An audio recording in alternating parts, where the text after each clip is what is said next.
चलिए बढ़ते हैं आगे। अब कोरोना की पहली लहर, उससे ज्यादा खतरनाक दूसरी लहर थी। तीसरी लहर की दस्तक लोगों को डरा रही थी, लेकिन धीरे धीरे चूंकि मामले पूरे देश के भीतर और खासकर राजस्थान में प्रबंधन का ये नतीजा है कि नीचे आए हैं।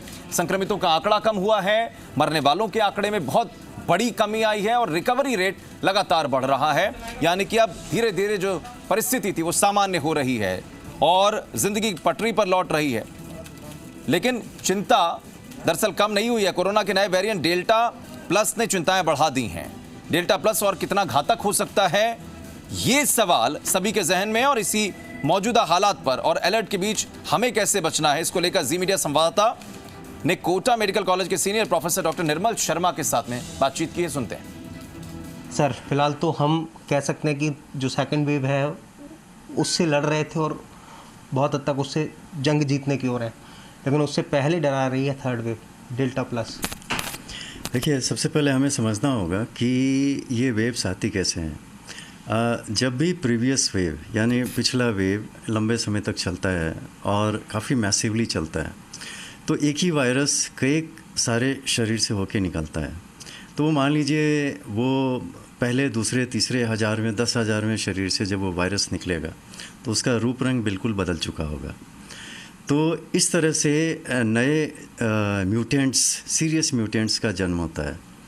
तो अपने यहाँ पिछला वेव काफ़ी सीरियस था और काफ़ी लंबे समय तक चला। आप कह सकते हैं करीब 1.5 से 2 महीने तक चला, अभी कुछ हद तक चल भी रहा है।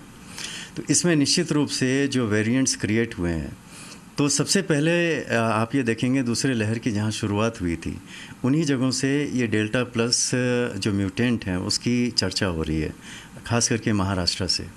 अब ये संभावना है कि ये पूरे देश में फैलेगा, बिल्कुल फैलेगा ये। इसमें वैज्ञानिकों का मानना ये है कि ये जो इनेट इम्यूनिटी होती है, यानी वायरस का इन्फेक्शन हुआ, शरीर खुद की जो इम्यूनिटी जनरेट करता है, या वैक्सीन जनरेटेड जो इम्यूनिटी होती है, ये डेल्टा प्लस ऐसा देखा जा रहा है कि शायद उसे सरपास करने में सक्षम है। तो ये चिंता का विषय है।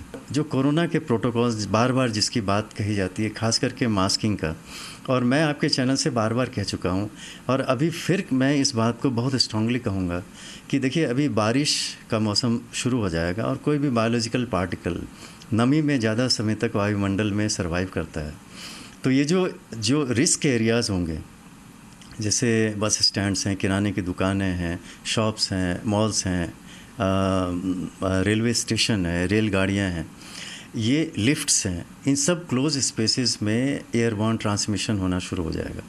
तो मास्किंग का बहुत ही ध्यान रखें और प्लीज़ पुलिस के चालान से बचने के लिए आप कपड़े का मास्क लटका करके नहीं निकलें। ये कोरोना वायरस आपको नहीं बचाएगा।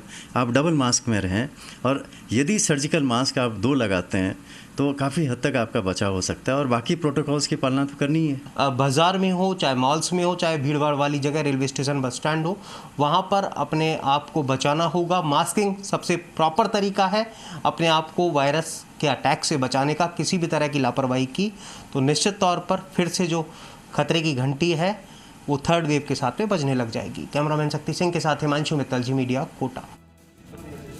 तो फिलहाल न्यूज रूम लाइव में मेरे साथ खबरों का सिलसिला बस यहीं तक। नमस्कार।